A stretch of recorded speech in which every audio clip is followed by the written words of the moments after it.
N'ekyoluganda wano njagala okutegeeza abantu baffe nti wano wetulaga wa lutalo lwa kufa na kuwona oba wetuli olaba ebiri mu NRM mu primaries zaabwe batandise bo okutingana bo bennyini bo bokka bokka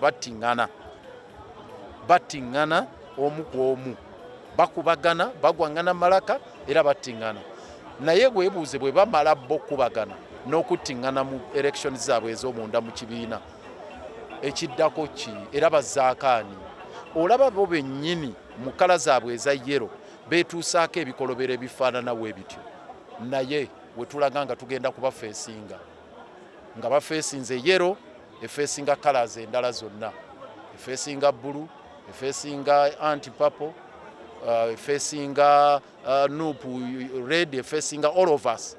So embeera eyo eya kala zino zonna endala tulina okukwatagana tukole ka rainbow akajegere tulyoke twaŋŋanga abayera abo kubanga eyo violence gye batandise tegenda kukoma mu NRM mukka egenda kujja basaanyewo eggwanga lyaffe.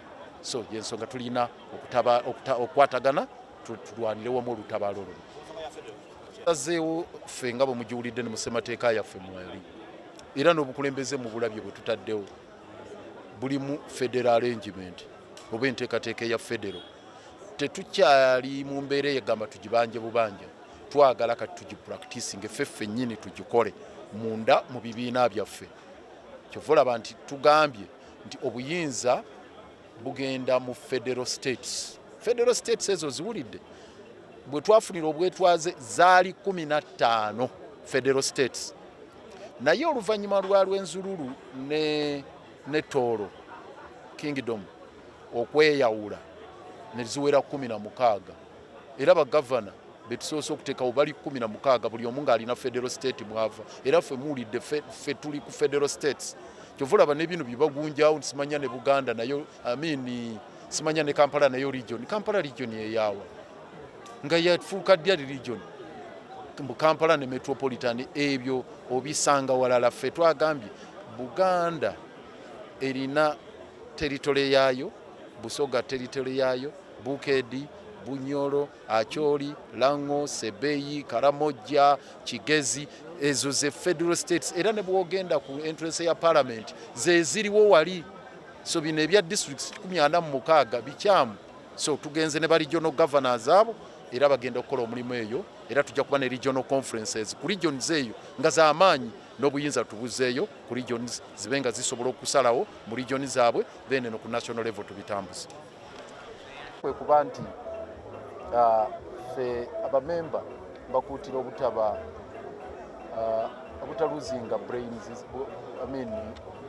bwongo bwabwe mu mbeera eno tulina olwogolo lungi nnyo mu opposition ate tutubuzizza direction entuufu ekyo tukikirize nti junk information nyingi abantu boogera bino boogera biri kakati ne bibuza direction ennungi nja kubasaba era mbasabye bammemba nti Museveni atunyazeeko ebintu byonna naye obwongo bwaffe tubukozese ekituufu kye buteekeddwa okukola era nga tweyama nti tujja kutambulira mu line ey'ol struggle etali yakugamba nti olwanagana nono bwe tunyigirizibwa so oyo message tugenda gitambulirako era gwe mulamwa omukulu gwe tuliko.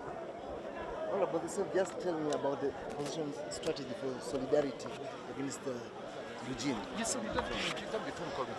English. To look at different forces of change to ensure that we dismantle the Museveni regime. And you have already witnessed this. We have gotten colleagues here who have been part of us. Dr. Bayiga joined, but also we signed a pact with the Alliance for National Transformation, where we agreed to network, to work jointly, collectively, to advance the struggle. And in the elections we are going into, we know they are going to be violent. And we know they are not going to be free and fair.